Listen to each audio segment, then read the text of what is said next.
3절까지입니다. 신약성경 316페이지, 신약성경 316페이지.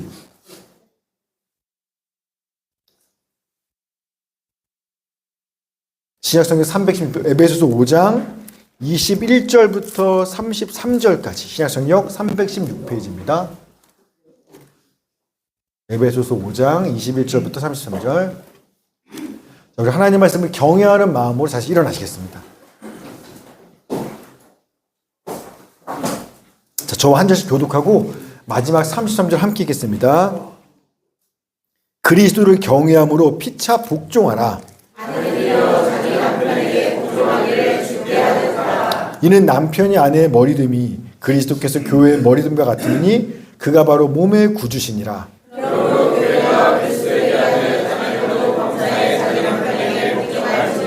남편들아, 아내 사랑하기를 그리스도께서 교회를 사랑하시고 그 교회를 위하여 자신을 주심같이 하라.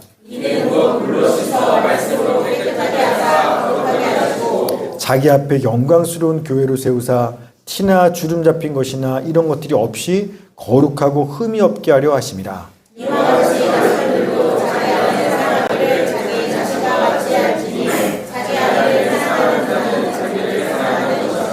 누구든지 언제나 자기 육체를 미워하지 않고 오직 양육하여 보호하기를 그리스도께서 교회에게 함과 같이 하나니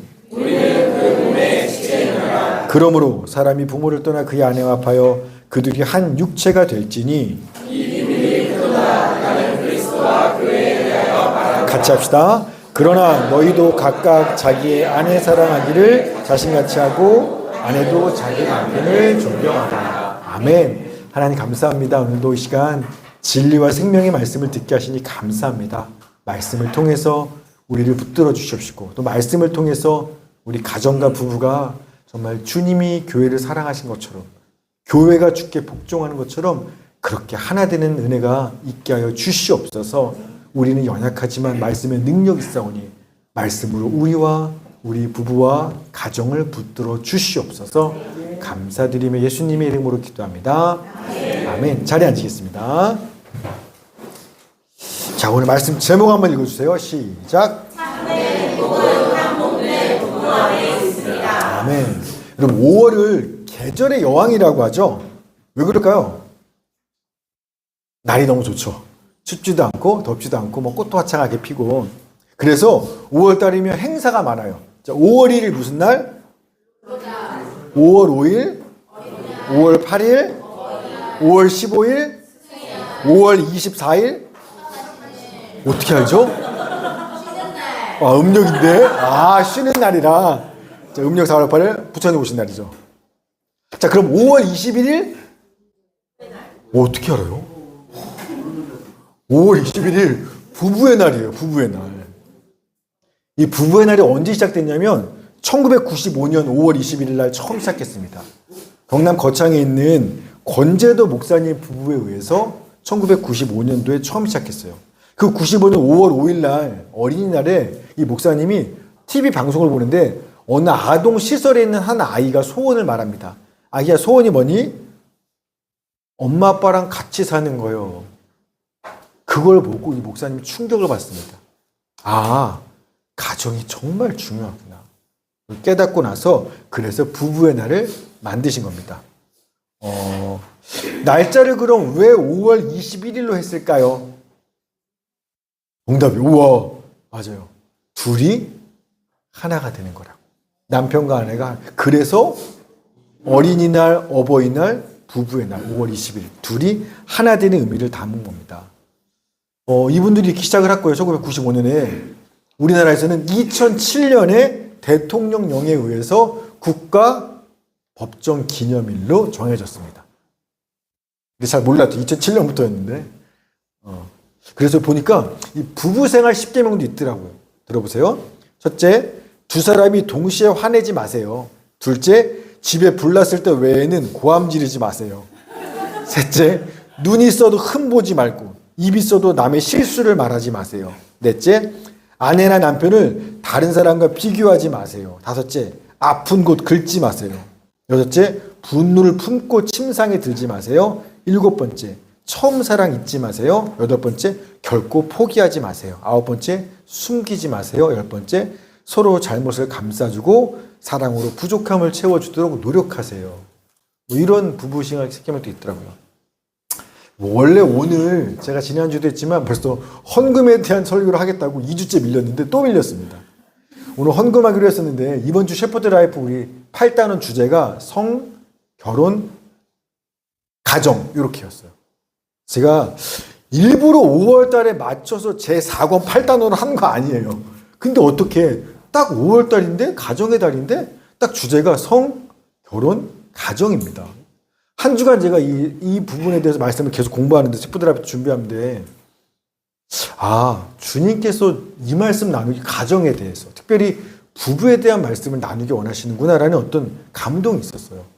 그리고 여러분도 이미 한 주간 오늘 에베소 2장 셰퍼드 라이프 하셨으면 이거 다 공부하셨을 텐데 이미 여러분도 결혼, 부부, 가정에 대해서 한 주간 공부하셨을 거라서 오늘 이 말씀을 나누면 준비되어 있으니 더 말씀이 와닿겠다. 그리고 조만간 심지어 부부의 날도 다음 주 부부의 날이죠. 그래서 오늘은 또 헌금을 뒤로 미루고 언제 할지 모르겠네요. 헌금을 뒤로 미루고 오늘 또 에베소서 말씀을 통해서 부부를 향한 하나님의 뜻, 하나님의 말씀을 함께 나눠보도록 하겠습니다. 우리 청년들 나랑 상관없다고 안 들으면 안 돼요. 언젠가 부부 될 거니까. 자, 우리 저렇게 해야 되는구나. 자, 우리 기대하는 마음으로 듣겠습니다. 그리고 바울이요, 이 에베소서를 쓰던 지금부터 2000년 전 1세기 그 당시 로마 시대에는요, 가정이라고 하면 세 가지 관계가 얽혀 있어요. 첫째, 남편과 아내 부부 관계. 둘째, 부모와 자식 간의 관계. 셋째, 주인과 종과의 관계. 요걸 합쳐서 가정이라고 말합니다. 자, 그럼 그 당시에 이 세 관계 주자 2000년 지난 오늘 이 세 관계 중에서 우리한테 뭐가 제일 중요할까요? 실제로 정답 말고 일단 셋째는 없죠. 주인과 종 관계는 없고 빼고 자식 문제가 커요? 부부 문제가 커요? 요즘 우리한테? 자식이에요. 우리는요, 이 자녀 관계가 부부와 이게 되게 중요합니다. 그래서 금쪽이도 텔레비에 계속 보게 되고, 오은영 박사님 유명한 분도 생기고, 또 모두가 집집마다 얘기하면 부모들은요, 다 자식 얘기만 해요. 우리 아들 이번에 학교 어디 가고, 건강은 어쩌고, 대학은 어떻고, 취직은 어떻고, 온통 관심과 집중이 자녀한테 있습니다. 그런데 사실 하나님 앞에서는요, 자녀 문제가 중요하지 않아요. 하나님께는요, 가장 중요하고 우선적인 가치를 주신 게 자녀가 아니라 남편과 아내, 부부 간의 관계입니다. 자녀는 결과예요. 이게 더 본질적인 거랍니다. 그래서 사도 바울도 오늘 에베소서에 이 세 관계, 부부, 자녀, 주인과 종, 이 세 관계를 설명하면서 가장 먼저 부부에 대한 얘기를 가장 먼저 합니다. 뿐만 아니라 분량이 틀려요. 부부에 대한 얘기는요, 5장 21절 33절까지 13절을 합니다. 그런데 자식 간의 관계 문제는요, 6장 1절부터 4절, 4절밖에 얘기 안 해요. 주인과 종은 5절입니다. 5절부터 9절. 2배 이상이에요. 부부관계에 대한 얘기 훨씬 더 많습니다. 뿐만 아니라 남편과 아내, 부부 간의 관계를 설명할 때 뭐랑 비유하냐면 예수님과 교회와의 관계와 같다고 얘기합니다. 여러분, 성경에서 가장 중요한 게 뭐냐면 예수 그리스도와 그의 몸 된 교회예요. 이 얘기하는 거잖아요. 그런데 남편과 아내를 이야기하면서 이게 마치 뭐와 같냐면 예수님과 교회와 같아.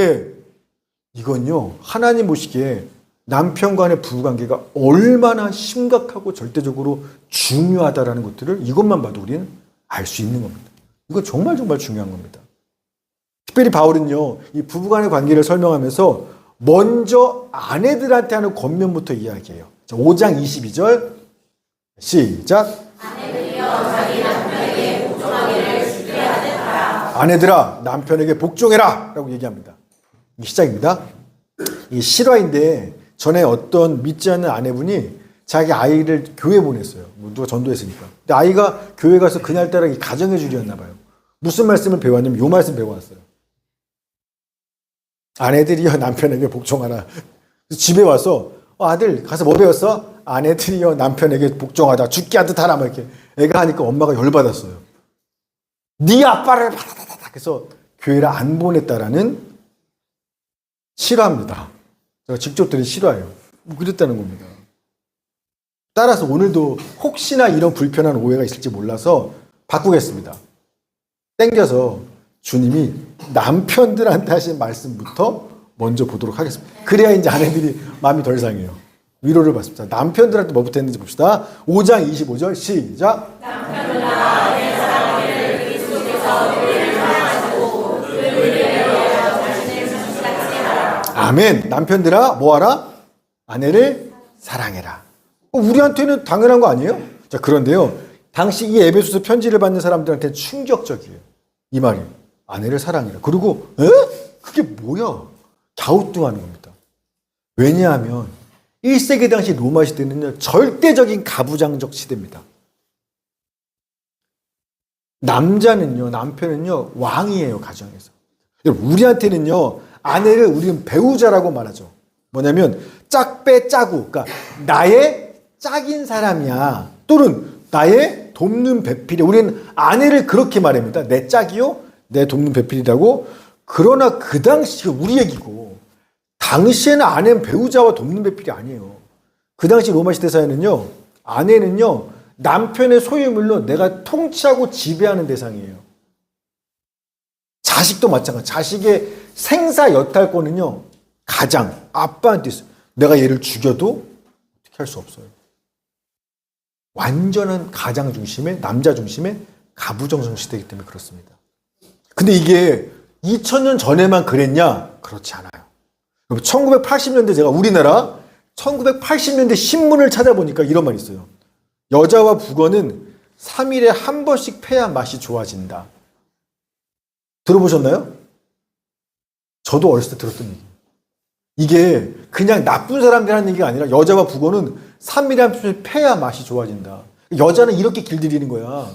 이게요, 나쁜 사람이 아니라 1980년대 지금 우리나라에도 그때까지 신문 기사에 당연하게 내도 누구도 뭐라 하지 않았던 다 그렇게 생각했던 겁니다.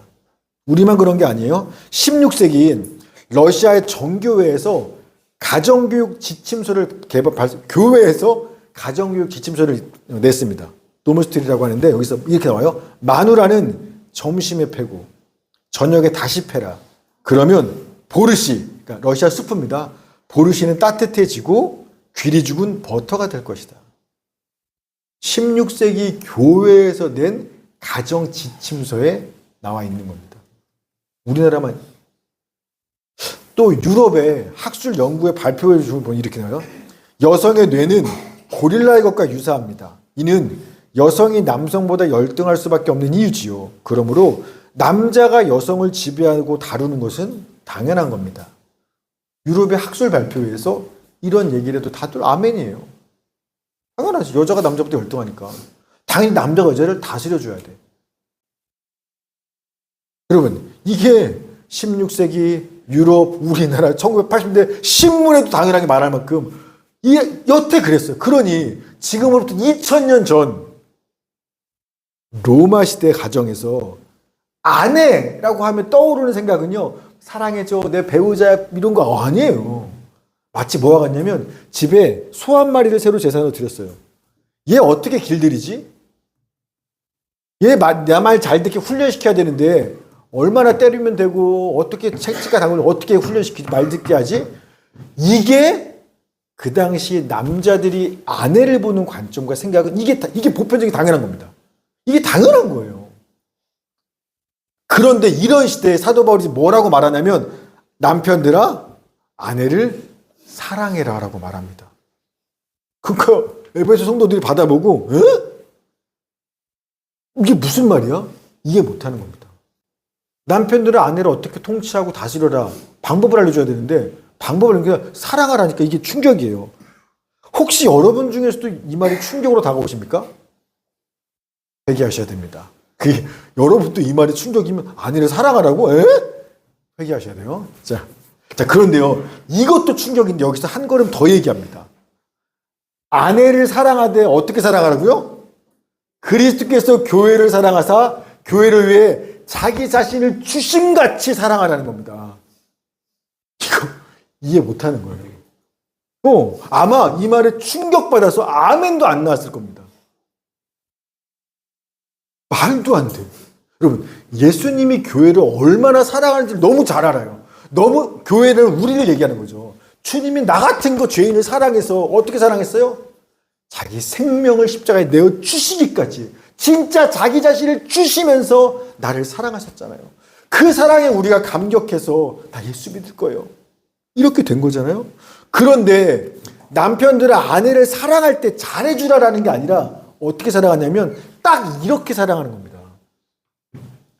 아내가 네 말을 잘 듣든지 안 듣든지, 아내가 어떤 단점이 있든지 없든지, 아내가 사랑스럽든지 사랑할 만하기 때문에 사랑하는 게 아니라 아내가 어떻든지 간에 아무리 부족하고 허물 많은 죄인이든지 간에 상관없이 남편들아, 그리스도께서 교회를 사랑하신 것처럼 너네도 너네 생명 다해 네 자신을 내어줌으로 아내를 사랑해라 라고 말씀하는 겁니다.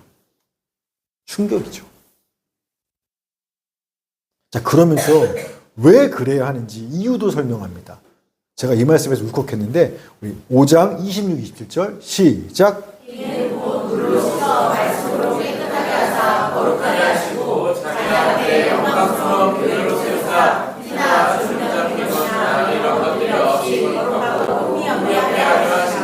아멘. 자, 예수님께서 자기를 내어주시면서 내 생명 그 피를 내어주면서까지 교회를 사랑한 이유는 그래서 죄로 더럽혀진 교회, 우리들을 당신의 피로 깨끗하게 씻어서 당신 앞에 티도 흠도 주름 하나 없는 영광스러운 교회로 세우기 위해서 그렇게 했다는 겁니다. 당신 옆에 앞에 세워두려고, 아름다운 모습을 세워두려고 이렇게 사랑했다는 겁니다. 여기서 세우사라고 말했죠. 이게 파리스템이라는 단어인데 그 두 단어예요. 그 파라, 곁에, 스테미, 세우다. 즉 신랑 옆에 누가 서 있어요?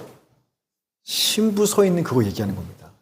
즉 예수님은요, 교회를 당신의 바로 옆에, 신랑 옆에 있는 신부처럼 옆에 가장 티나 흠나 주름 없이 가장 순결하고 거룩하고 아름다운 영광스러운 신부로 내 옆에 딱 세워두기 위해서, 그래서 교회를 위해 자기 생명과 피를 쏟아내는 그런 사랑을 하셨다라고 하는 겁니다. 내 옆에 신부로 아름답게 세우려고 내 생명을 다해 사랑했다는 겁니다. 여러분, 똑같습니다. 남편들아, 아내를 우리가 아내에게 전부를 내어주는 그런 희생적인 사랑을 해야 하는 그 이유가 뭐냐? 우리가 그렇게 아내를 사랑해야, 내 희생 다 사랑해야 그 사랑받은 아내가요, 설사 이전에 아무리 부족하고 연약하고 상처받고 그런 아내였든지라도 이런 내 남편의 사랑과 헌신을 받으면 어떻게 변하냐면 이제는요, 티도 없고 흠도 없고 정결하고 순결하고 아름답고 거룩한 여자로 남편 곁에 서게 되는 일이 그래야 일어나기 때문에.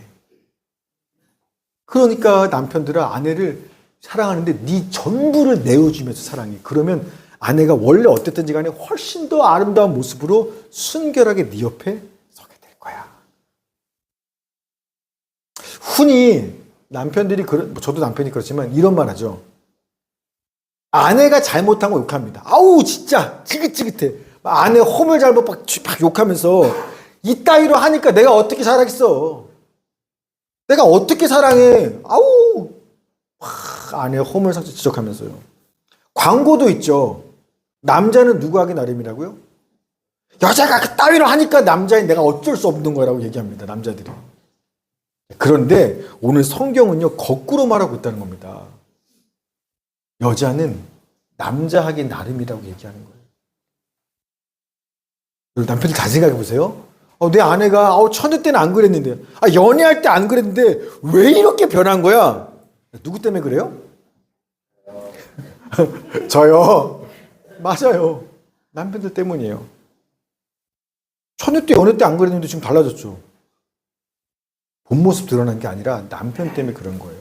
만약에요, 남편들이요, 오늘 성경 말씀대로 아내를 위해서 그리스도께서 교회를 위해 자기 전부를 내어주신 것처럼 만약 남편들이 결혼한 아내를 위해서 자기 전부를 내어주는 그런 사랑을 했었더라면, 그러면 지금 여러분 옆에 있는 아내는요, 10년, 20년 지나니까 이 모양으로 변한 게 아니라 10년 전 순백의 웨딩드레스를 입었을 그때보다 훨씬 더 아름답고 순결하고 상냥하고 부드럽고 홀리한 여자로 변했을 겁니다. 아멘? 아멘을 안 하시네요.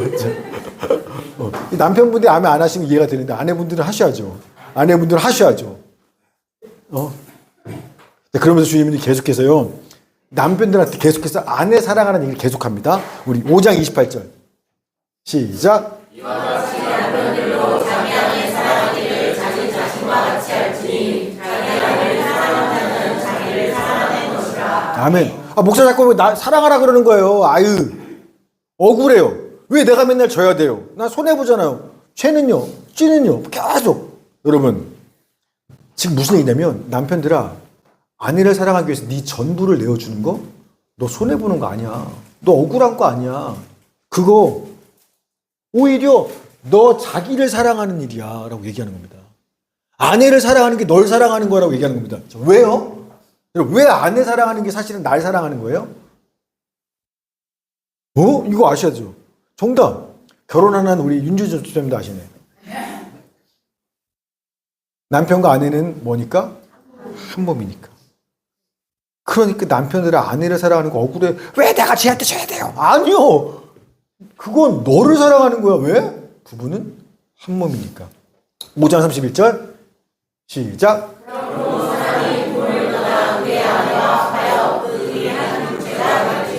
아멘. 둘이 하나이기 때문에 그렇습니다. 예수께서 우리한테 주신 계명이 두 가지죠. 첫 번째 뭐예요? 하나님의 사랑. 마음 같은 하나님 사랑하라. 두 번째, 내 이웃을 내 자신처럼 내 몸처럼 사랑해라. 여러분, 내 이웃도 내 몸처럼 내 자신처럼 나와 한 사람인 것처럼 사랑하는 게 예수님의 계명이거든. 하물며 우리가 하나님과 모든 증인들 앞에서 손을 들고 검은 머리 팥불이 될 때까지 이 여자만을 사랑하겠습니다. 맹세한 그 아내를 내 자신처럼 나와 한 몸처럼 사랑하는 건요, 하물며 당연한 거겠죠. 이웃도 내 몸처럼 사랑해야 되는데 어떻게 아내를 내 몸처럼 사랑하는 게 어떻게 해요? 당연한 거죠. 그거는 예수 믿는 우리한테는요. 창세기 1장 27절 시작. 하나님이 자기 형상 곧 하나님의 형상대로 사람을 창조하시되 남자와 여자를 창조하시고. 아멘. 하나님께서 사람을 만들 때 하나님의 형상대로 만들었다. 요 말이 무슨 말인지 너무 많은 의미가 있어요. 근데 그 중에 한 가지가 뭐냐면 사람을 남자와 여자로 만든 게 바로 하나님의 형상대로 만들었다는 것들의 하나의 의미입니다. 그리고 하나님은요, 삼위일체죠. 성부, 성자, 성령 서로 다른 세 분이에요. 다른 분이에요. 자, 그런데 서로를 너무 사랑해서 한 분이래요. 한 몸 같대요. 그래서 삼위일체예요. 따로인데 너무 사랑하기 때문에 한 몸이 되는 겁니다. 하나님이요, 이게 하나님의 모습이에요. 하나님이 이런 하나님의 형상과 똑같이 사람을 지었다는 겁니다. 그래서 사람을 지을 때 남자와 여자로 지은 거예요. 그리고 천사는 남자 여자 없어요. 마귀도 마찬가지고. 오직 하나님이 사람만 하나님의 형상대로 한 종류가 아니라 두 종류로 지으신 겁니다. 남자와 여자는요, 완전 달라요. 몸만 다른 게 아니라요, 기질, 호르몬 자체가 다릅니다. 그래서 책도 있죠. 요새는 잘 안 보죠. 저 젊었을 때 되게 많이 봤는데. 화성에서 온 남자, 금성에서 온 여자. 다 아시네요. 아예 이게 무슨 얘기냐면, 아예 다른 별이라는 거야. 남녀는 아예 종자가 틀리다는 겁니다. 자, 그런데 하나님은요, 하나님이 삼위일체, 다르지만 사랑으로 하나이신 그 형상 그대로 사람도요, 완전 다르지만 너네가 화성 금성이지만 서로 사랑함으로써 남녀가 둘이 아니라 하나, 한 몸이 되도록 지으셨다는 겁니다. 당신과 똑같이 사람을 그렇게 지었다는 겁니다. 왜냐하면 보세요. 하나님은 눈에 보여요, 안 보여요? 안 보이죠. 누가 하나님 믿겠어요? 안 보이는데. 자, 그래서 어떻게 보여주냐면 하나님께서 그래서 하나님의 형상대로 사람을 지은 겁니다. 안 보이는 하나님을 보여주겠다는 거예요. 남편들이 아내를 내 자신처럼 사랑할 때, 그리고 아내들은요, 나를 그렇게 사랑해준 남편에게 기쁨으로 복종할 때, 이런 부부들을 보면서 온 세상은 하나님은 이런 분이구나. 보이지 않는 하나님을 결혼한 부부를 통해서 하나님이 세상에 드러내시겠다는 겁니다. 모든 결혼한 부부에게 하나님 주신 사명이 이거예요. 너 내 형상을 드러내야 돼. 어떻게? 네가 아내를 사랑함으로써, 아내는 남편에게 복종함으로써 너네는 삼위일체 하나님이 어떤 분이신지 너네 부부의 모습으로 드러내야 돼. 이게 모든 부부가 가진 사명입니다. 여러분, 자녀들도 마찬가지예요. 아빠 엄마가요, 막 닭살 돋을 만큼 서로를 끔찍하게 사랑하는 걸 봐야 하나님은 이런 분이구나 알 수 있는 거지. 부모가 맨날 원수처럼 싸워요. 야, 네 아빠가 말이야, 네 엄마가 말이야. 그러면서 야, 교회가 예수 믿어. 그러니까 안 믿는 거예요. 자녀들이. 자식 문제가 아니라 부부 문제입니다. 하나님을 보여줘야 믿죠. 사랑한다는 게 뭔지를 보여줘야 믿죠. 둘인데 하나라는 게 뭔지를 알려줘야 믿죠. 근데 교회에서 삼일째 아무리 말해봐야 그게 뭔지 난 말도 안 되라고 있어. 믿을 수가 없는 거예요. 부부가 보여줘야 믿는 겁니다. 자, 그럼 아내를 내 몸처럼 사랑해야 되는데 남편들은 구체적으로 이게 내 몸처럼 사랑하는 게 뭘 어떻게 하는 건지 이것도 말씀이 있어요. 에베소서 5장 29, 30 시작.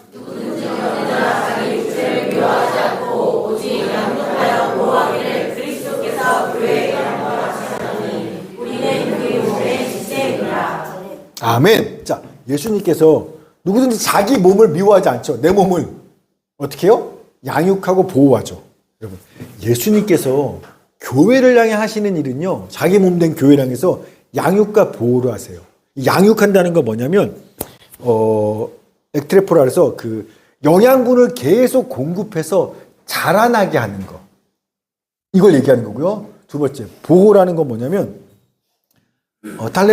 탈포라는 뜻인데 알을 품어서, 어미새가 알을 품어서 따뜻하게 하는 거, 소중히 여기는 거, 이런 걸 할 때 보호라는 말을 쓰는 겁니다. 즉 예수님께서는요, 교회, 우리가 계속해서 성장할 수 있도록 계속 우리한테 영양분을 공급해 주시고, 우리가 아무리 사고쳐고 부족하고 모자라도 절대 내치지 않고 항상 당신 품에 따뜻하게 품어주시고 나를 소중히 여겨주시죠. 이렇게 주님이 우리한테 하는 것처럼 남편들아, 아내한테 요 두 가지, 이런 양육과 이런 보호를 하라는 겁니다. 즉 아내가 계속해서 성장하고 변화될 수 있도록 계속 필요한 것들을 공급해주고 아내를 따뜻하게 품고 소중히 여겨라 라고 하는 거예요. 여보라는 말 뜻이 뭐예요? 여보. 제가 요새 자주 옛날에 자주 얘기했는데, 여보. 같을 여자의 보배 보자입니다. 보배와 같다라는 거예요. 즉 우리가 아내를, 남편들아, 여보 뭐 시켜 먹으라고 부르는 게 아니라, 여보 하는 순간 뭐예요? 당신은 내 보물과 같아. 당신은 나한테 보배 같은 존재야. 여보란 말은 그거예요. 그러니까 여보 부르면서 진짜 내 품에 따뜻하게 품고 소중하게 지켜주는, 여보니까, 나한테 보물이니까. 여러분, 이게 바로 뭐예요? 아내를 내 몸처럼 사랑한다는 걸 이렇게 하는 겁니다. 양육하고 계속해서 필요한 것을 공급해주고, 여보, 내 보배처럼 품에 안고 따뜻하게 보호하고 지켜주는 거. 이게 남편들이 아내를 내 몸처럼 사랑하는 겁니다. 사실 아내들이 원하는 건 이거 아닙니까? 다이아 원하시는 게 아니잖아요.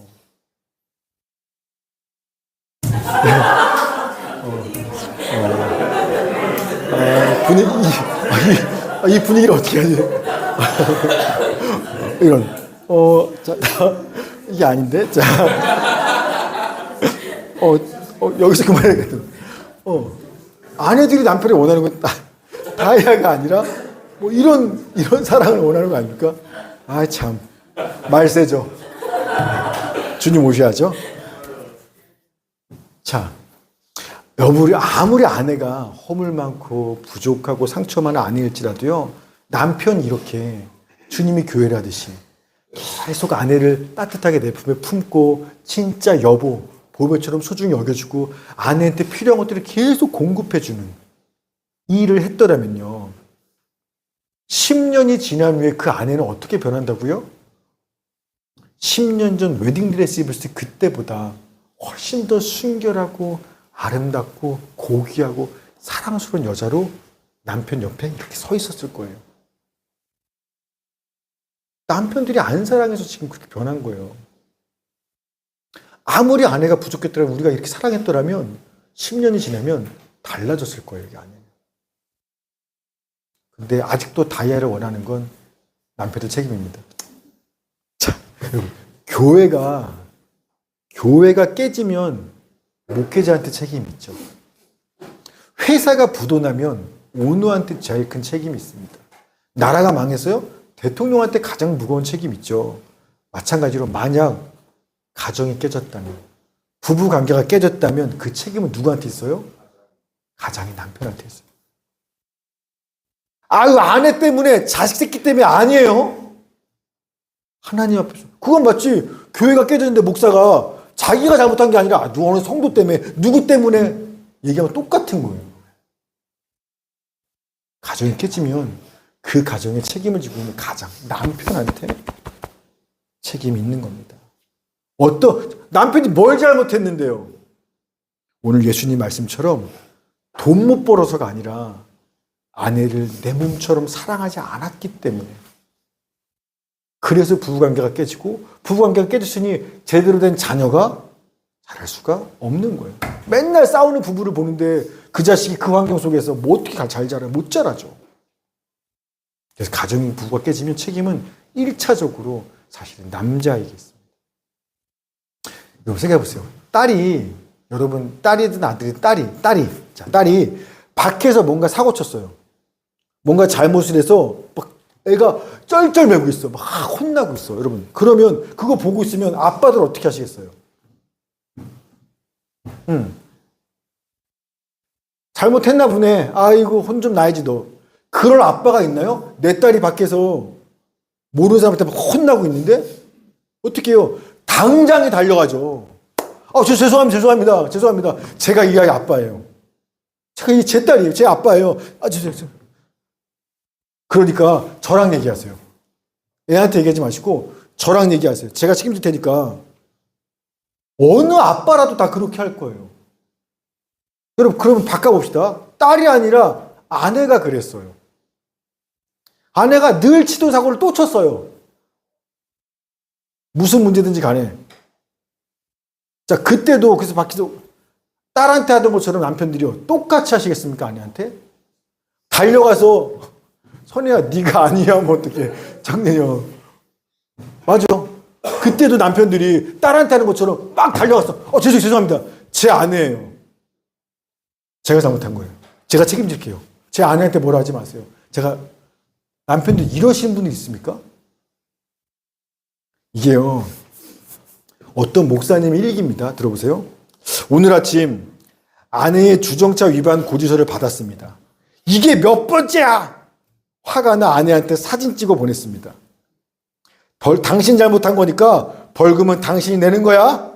이게 제 속마음이었는데 주님의 십자가를 생각하니 그렇게 사진 보낸 게 한없이 부끄러웠습니다. 아내에게 다시 문자를 보냈습니다. 여보, 과태료는 내가 낼게. 그동안 아내와의 관계 속에서 잘잘못을 따지는 경우가 많았음을 회개합니다.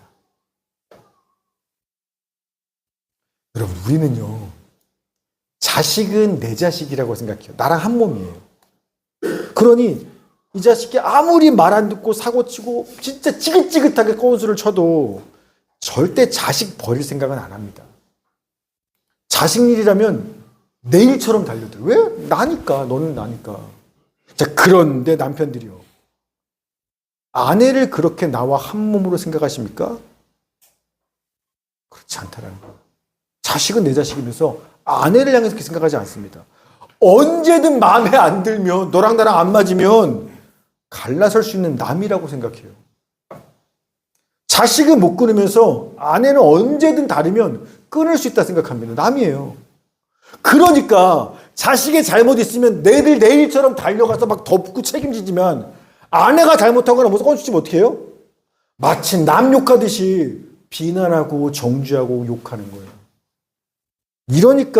그러니까 내가 당신을 좋아할 수가 없는 거야. 그러니까 내가 벌써 몇 번째야. 여러분, 만약에요, 남편된 우리가 자식의 허물과 잘못에도 불구하고 자식을 내 몸처럼 계속해서 사랑하고 보호하고 지켰듯이 그렇게 우리가 아내를 결혼한 이후부터 계속해서 10년, 20년, 30년 그렇게 내 몸처럼 여기고 사랑하고 보호하고 섬겼더라면 지금 아내는 어떻게 변했다고요? 순백의 웨딩드레스에서 그때보다 훨씬 더 아름답고 사랑스러운 여자로 내 옆에 서 있을 겁니다. 그랬을 거예요. 아내가 변한 게 아니라 우리가 사랑하지 않은 겁니다, 남편들이. 오늘 이 말씀 집에 있는 우리 남편이 꼭 들어야 된다 하시는 분들 있죠. 꼭 들려주세요. 아멘 하실지 모르겠지만. 자, 남편에 대한 말이 길어졌네요. 자, 사실 왜냐면 이 성경에 남편 부분이 길어요. 이 부부관계 중에서도. 아내는 3절밖에 안 됩니다. 그만큼 우리 가정이 어떤 집이 되느냐는요, 절대적으로 아빠나 남편이 어떤 사람이냐에 달려 있어요. 깨지는 것도 남편 책임이고요. 잘 되고 못 되는 것도 남편한테 있는 겁니다. 이제 짧지만 우리 아내들을 향한 주님 말씀 한번 들어봅시다. 5장 22, 24 시작. 아내들이여 자기 남편에게 공정하기를 지켜야 하는 이는 남편이 아내의 머리를 그리스도께서 교회에 머리를 같으니 그가 바로 몸의 주시니라. 그러므로 교회가 그리스도에게 하는 아내들도 범사에 자기 남편에게 공정할지라. 아멘. 예수님의 자기 희생적인 사랑과 양육과 보호를 받는 교회는 우리는 어떻게 해도 당연히 예수님한테 복종해야죠. 우리가 예수님의 말씀을 잘 듣고 믿고 복종하고 따라 주어야 그래야 예수님도 우리가 계속 성장할 수 있도록 영양분도 공급해주고 회초리가 아니라 사랑으로 품어주고 따뜻하게 지켜줄 수 있는 거죠. 말을 좀 들어야. 마찬가지예요. 아내가요, 만약에 남편을 이 사람 하찮게 여기고 쉽게 여겨서 무시하고 남편 말 따위는 아유 집어쳐 건성으로 듣고 따르지 않으면서 그러면서 남편으로부터 자기생적인 사랑과 공급과 양육과 보호를 받겠다? 이런 놀부가 어디 있어요? 말이 안 되는 거죠. 아내는요, 항상 남편의 권위를 인정하고 모든 일에 남편의 뜻에 복종해야 합니다. 아멘? 아멘이에요. 그럼 이상하네요. 종현아, 네가 왜 웃니? 자, 오늘 청년들이 되게 반응이 좋네요. 부부들보다. 남일이라 그래. 자, 범사의 모든 일의 아내들은요, 자기 남편에게 복종하라가 하나님의 말씀인 겁니다. 제가 사실은 이 말씀 전할 때마다 저한테 되게 충격이었던 분이 있어요. 제 아내 학교 선배였는데 티벳 선교사입니다. 여자 선교사님이신데 몇 년 전에 그분을 직접 만났어요. 티벳 한국 들어왔을 때 이분이 결혼 때문에 들어왔더라고요. 그래서 결혼했는데 그때 이분은 티벳 선교사고 싱글 때부터 쭉 단기 선교로 티벳에 왔던 며칠 왔던 어떤 청년하고 만나서 결혼한 겁니다. 당연히 아내는 티벳 선교 전문가죠. 여기서 살았으니까. 남편은 전혀 몰라요. 티벳 있는 선교에 대해서. 여자가 선교사님이니까. 자, 그런데 그날 같이 식사하는데 이 선교사님이 그런 말 하는 겁니다. 자기는 이제 결혼한 사람이니까 이제부터 모든 결정권을 남편에게 주겠다. 자기는 남편이 뭘 결정하듯 남편의 뜻에 따르고 복종하겠다고 얘기하는 겁니다. 제가 처음 들어봤어요. 이런 말을. 보통 여자분이 좀 남자보다 잘났어요? 좀 많이 배우거나 현명해요? 그러면 남자 무시합니다. 내 뜻대로 해. 내 마음대로 해. 당신이 뭘 알아? 절대 남자 말 안 듣습니다. 자, 그런데 분명히 여자가 티벳 선교사예요?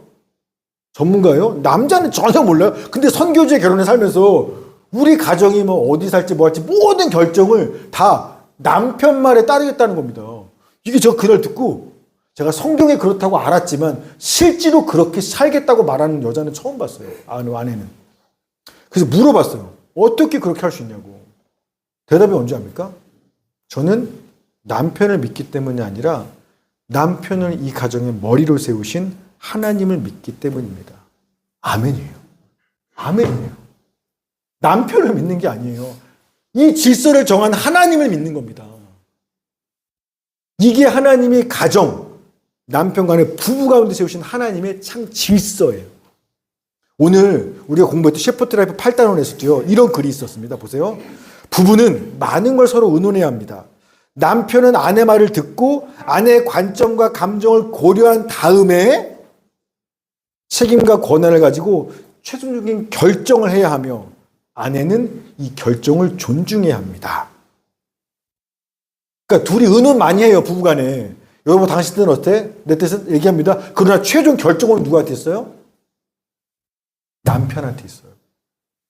아내는 내 의견을 얘기할 수 있지만 다 종합해서 내리는 남편이 어떤 결정을 내리면 우리 이사하자. 우리 뭐 하자. 뭔가 애 어떻게 하자. 결정을 내리면 아내는 내 뜻과 달라도 그 남편 뜻에 복종하고 따라 주어야 하는 겁니다. 설사 남편이 누가 봐도 잘못된 결정을 했을지라도 아내가 만약에 나는 남편을 믿는 게 아니라 우리 안에 우리 가정의 이 가정의 진짜 주인 되신 하나님을 믿어. 하나님을 믿는 믿음 때문에 이 남편의 뜻에 따르면 어떤 일이 벌어지냐? 남편이 잘못했어요. 근데요. 전능하신 하나님이 그 아내의 믿음을 보고 그 가정에 역사하기 시작합니다. 남편의 잘못된 결정을 통해서도 우리 가정을 위한 최선의 결과를 만들어내신 역사가 그때 하나님이 일하신다는 겁니다. 아멘이에요. 이게 예수 믿는 우리의 담대함인 겁니다. 이게 절대 잘못하면 상관없어요. 우리가 주님 앞에 한 거라면 잘못된 결정이어도 그분은 역사를 바꿀 수 있는 분이기 때문에 그래요. 자, 그러면서 아내들한테 한 말씀 더 하세요. 5장 33절 시작. 그러나 너희도 각각 자기 아내 사랑하기를 자신같이 하고 아내도 자기 남편을 존경하라. 아내들 남편을 존경해라. 그러니까 처음엔 남편에게 복종해라였죠. 뭘로 끝나냐면 마지막은 남편을 존경해라 라고 끝납니다. 이 존경해라가 포어베라서 존경하다 말보다 두려워하다라는 뜻이거든요. 경외하다. 그게 뭐냐면 남편을 무서워하라는 말 아니라 아무리 남편이 아내들 보기에 부족해 보여도 시원찮아 보여도 그래도 남편을 하찮고 가볍게 여기지 말고 권위를 인정하고 높여주라는 얘기입니다.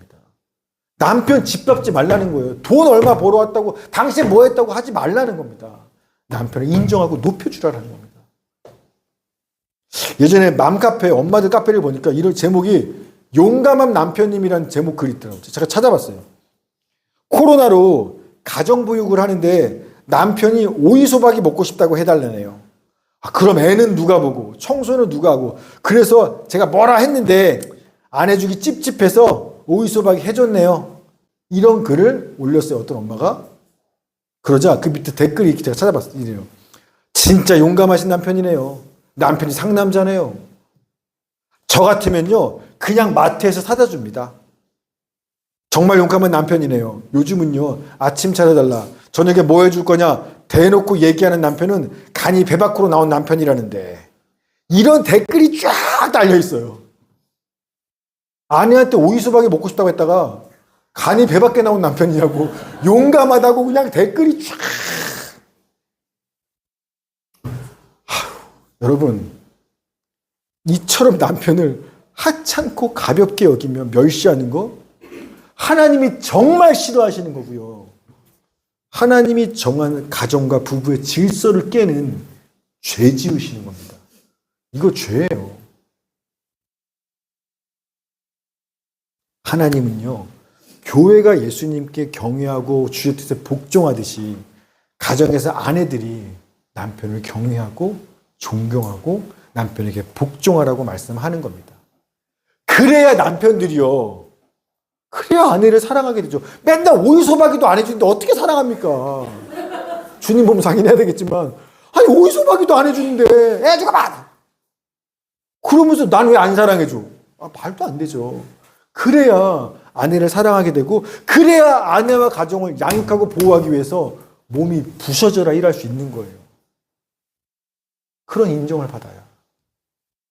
이처럼 주님은요, 사실 그러니까 남편이나 아내 똑같죠? 아내가 아무리 부족해도 어쨌든 사랑해라, 변화될 것이다. 남편이 아무리 그냥 모자라도 복종해라, 사실 똑같은 얘기죠? 이처럼 주님은요, 남편이든 아내든 누가 위아래가 아니라 피차 서로를 위해 자기를 희생하고 헌신하고 섬기라고 이야기하는 겁니다. 5장 21절.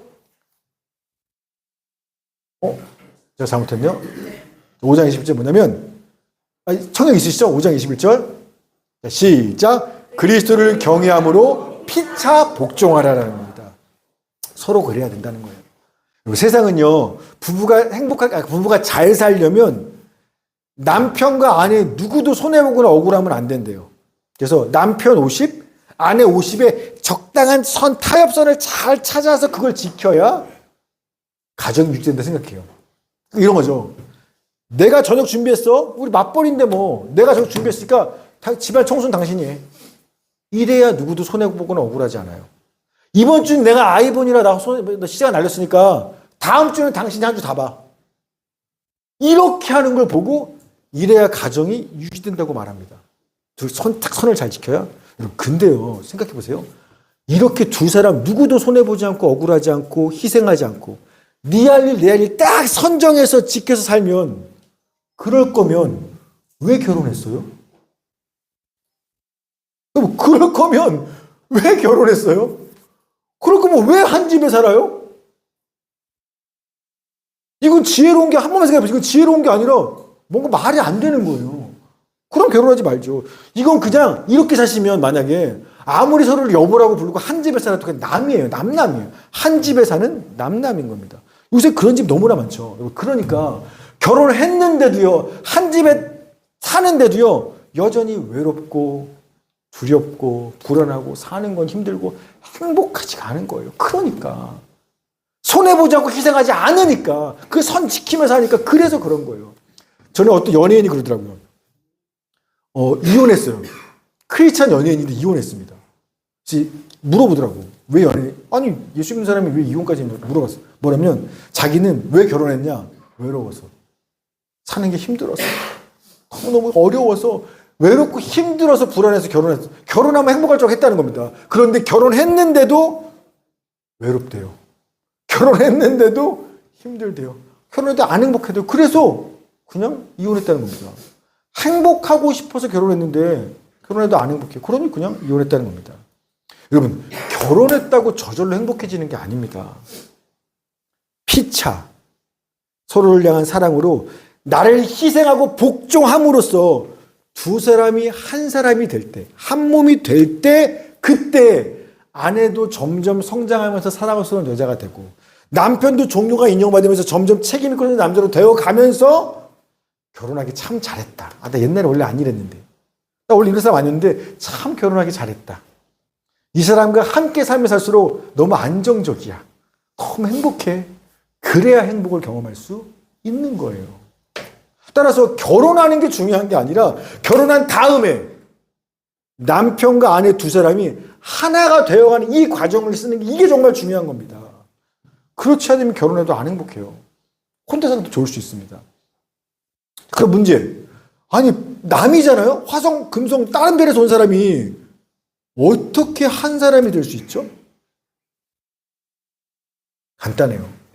둘 중에 하나가 죽으면 한 사람 됩니다. 둘 중에 남편 한 사람이 죽으면 한 사람 한 몸이 돼요. 예수님께서 하나님과 원수된 우리를 어떻게 하나 되게 하셨어요? 야, 하나님 어디까지 양보하실 수 있어요? 야, 너는 어디, 중간에 타협선을 찾아주셨나요? 아니죠. 당신이 우리를 위해 죽으심으로써 하나 된 거죠. 마찬가지요. 서로 다른 남편과 아내 두 부부가 하나, 한 몸이 될 수 있는 방법은 한 가지밖에 없습니다. 둘 중에 한 사람이 죽으면 하나가 돼요. 이렇게 말하면 어떤 분들이 억울하잖아요. 내가 평생 성질 더러운 저 남편 만나서 내 인생 얼마나 말아먹었는데, 나 진짜 내가 왜 저 인간 때문에 더 죽어야 돼? 이걸 손해보고 억울하다고 생각합니다. 제가 찾아보니까 작년이에요. 2025년 황혼이혼. 황혼이혼이 뭔지 아시죠? 뭐예요? 이게 정확한 의미는 결혼한 지 30년 이상 된 부부입니다. 30년 이상 된 부부들의 이혼율이 1990년 통계 집계 이래로 처음으로 작년에 신혼 이혼을 넘어섰어요. 신혼 이혼이란 결혼한 지 5년 미만의 부부가 이혼하는 겁니다. 결혼한 지 30년 넘게 살아온 사람들이 이혼하는 확률이요. 이혼율이 5년 결혼한 지 얼마 안 돼서 헤어진 얘네보다 작년 25년 처음으로 황혼이혼이 훨씬 더 높아졌어요.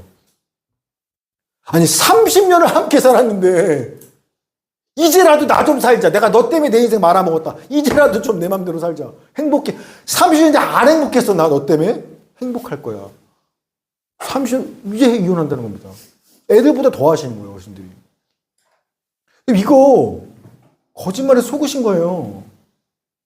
여러분 남편도 아내도 없이 혼자 내 맘대로 돈 갖고 살아야 행복한 게 아니라 오히려 둘 중에 하나가 완전히 죽어줘야 그래야 행복할 수 있는 거예요. 여러분 30년 왜 안 행복했냐면 끝까지 안 죽으려고 했기 때문에 안 행복한 겁니다.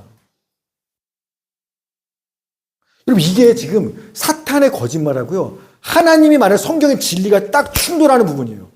사탄은 뭐라고 말하냐? 야 남을 위해서 심지어 네 아내, 네 남편, 네 자식 희생하지. 그거 억울한 거야. 네 인생 손해본 거야. 자식도 믿지 마. 남편도 아내도 믿지 마. 믿을 건 돈밖에 없어. 이혼해서 뭐 위자금 많이 받아서 돈 많이 벌어서 네가 하고 싶은 대로 살아. 그래야 인생 행복한 거야. 이게 사탄이 하는 말입니다.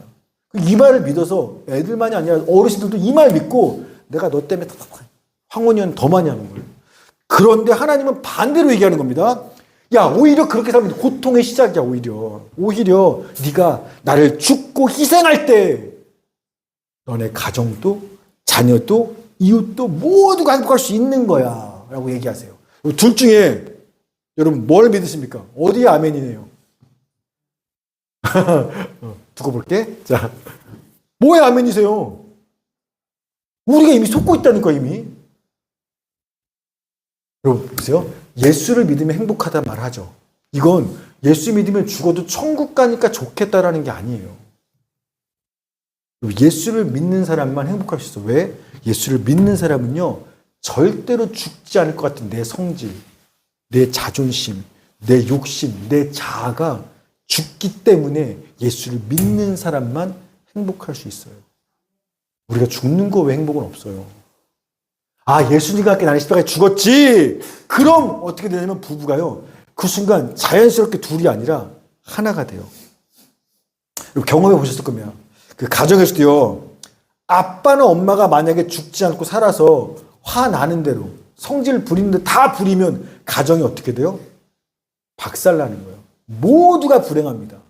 아빠가 지 욕심대로 지 성질대로 다 하고 엄마도 마찬가지고 다 깨져요. 애는 지옥입니다. 그러니까 내 마음대로 할 거야라는 건 행복이 아니라 고통의 시작이에요. 근데 반대로요 집에서 아빠가 죽으면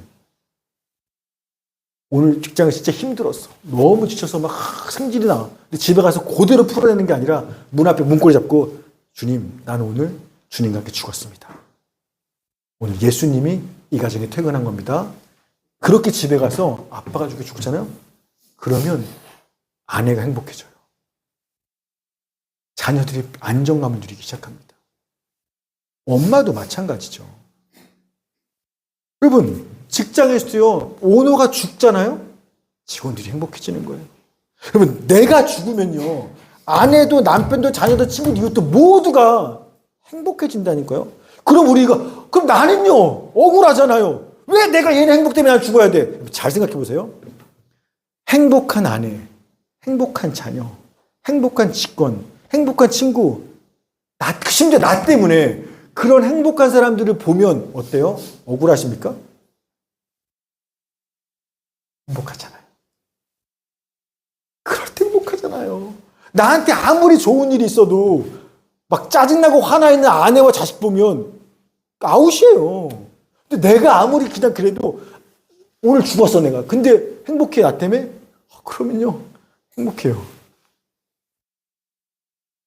우리가 아내와 남편을 위해서 예수님과 함께 내가 죽을 때 나를 희생함으로써 받는 보상이 뭐냐면 평화와 행복이에요.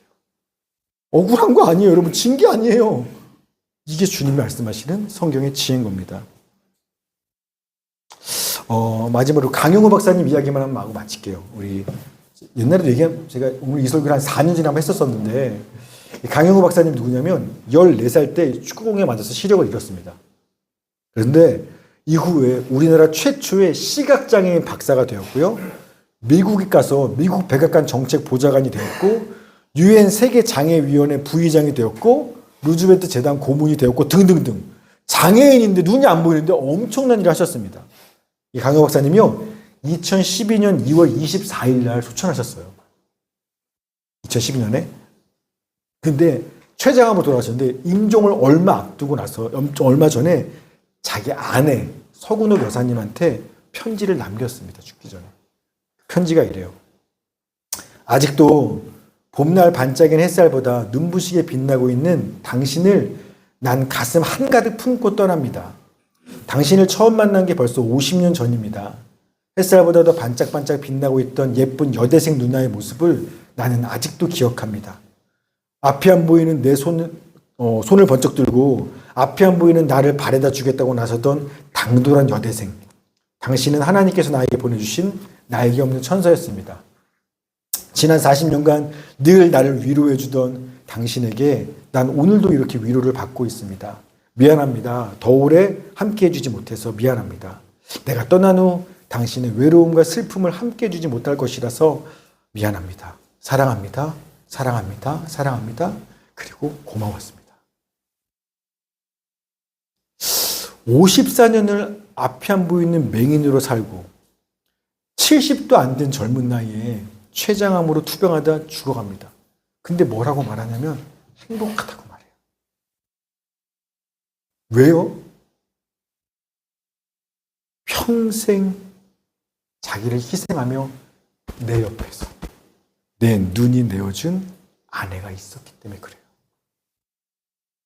인간적으로 행복할 수 없는 상황인데 나는 평생 내 곁에서 나와 함께 해준 아내가 날 사랑, 그래서 나는 사는 삶이 너무 행복했다고 말하는 겁니다. 그럼 아내 서구는 여사는요 억울했을까요? 내가 저런 앞못 보는 맹인 만나서 내 인생 말아먹었어. 억울해! 아니요. 나를 자기 자신보다 더 사랑해주는 그런 남편 만나서 평생 내가 그런 사랑 받아서 지금 자기가 죽어가면서도 나를 걱정이고 미안해하는 그 남편으로 인해서요 이보다 더 행복할 수 없을 만큼 사는 게 행복했을 겁니다. 앞못 보는 장애를 가진 남편하고 살아도 남편도 아내도 그리고 자녀들도 모두 행복할 수 있어요. 여러분 이 강효 박사님 아들들이 둘인데 큰아들이요 하버드 의대 나와서 미국 최고의 안과 의사로 선정됐습니다. 작은 아들은요 오바마 정부 때 특별 보좌관으로 백악관에 입성했어요. 한국인으로 가장 높은 자리에 올라갔습니다. 하나님의 복을요 앞못 보는 남편이 이 가정이 다 받은 겁니다. 아니 어떡해요? 이 식구들 모두가 예수님을 바라봤기 때문에 그렇습니다. 남편도 예수님을 바라보면서 주님이 아내를 내 몸처럼 사랑했고요. 평생. 아내도 예수님을 바라보면서 앞못 보는 남편을 위해서 평생 자신을 헌신하며 남편의 뜻에 복종했습니다. 그러니 그 복이 자녀들한테 당연히 이어질 수밖에 없는 거죠. 사랑하는 여러분, 아직 결혼하지 못한 미혼이신 분들은 꼭 결혼하셔서 원한다고 되는 거 아니겠지만 꼭 결혼하셔서 기도합시다. 하나님이 부부한테 주신 이 복 꼭 빨리 풍성히 누리시기를 바랍니다. 특별히 그리고 이미 결혼하신 분들 내가 이 말씀 진지가 알았으면 좋았을 텐데, 내가 왜 결혼 생활을 그렇게 했을까? 내가 내 남편 아니면 왜 이렇게 했을까? 회개하시는 분 있을 겁니다. 오늘 이 말씀 기억하시면서 앞으로 남은 시간 동안 진짜로 내 아내와 남편을 내 몸처럼 사랑하고 남편의 뜻에 부족해도 믿음으로 복종하는, 그래서 하나님이 예비하신 그 모든 복을 받아 누리는 여러분 모두가 되기를 주의 이름으로 축원합니다. 아멘. 같이 한번 기도합시다. 이 말씀 기억하시면서 하나님은 이렇게 우리한테 결혼이 뭐고 남편과 아내는 어떻게 해야 되는 거고 어떻게 행복한 복을 받을 수 있는지를 알려주셨는데 지금 그 성경 말씀대로가 아니라 내 마음대로 살아왔으면 회개합니다. 이제는 내 성질대로 내가 부모님한테 배운 그대로 세상이 시키는 거짓말대로 사는 게 아니라 주의 말씀을 믿고 이 말씀대로 아내를 사랑하고 남편을 복종하겠습니다. 그래서 주님이 예비한 그 은혜의 복들을, 가정의 복을 다 받아 누리기 원합니다. 같이 한 번만 저 앞에 기도하며 나가도록 하겠습니다.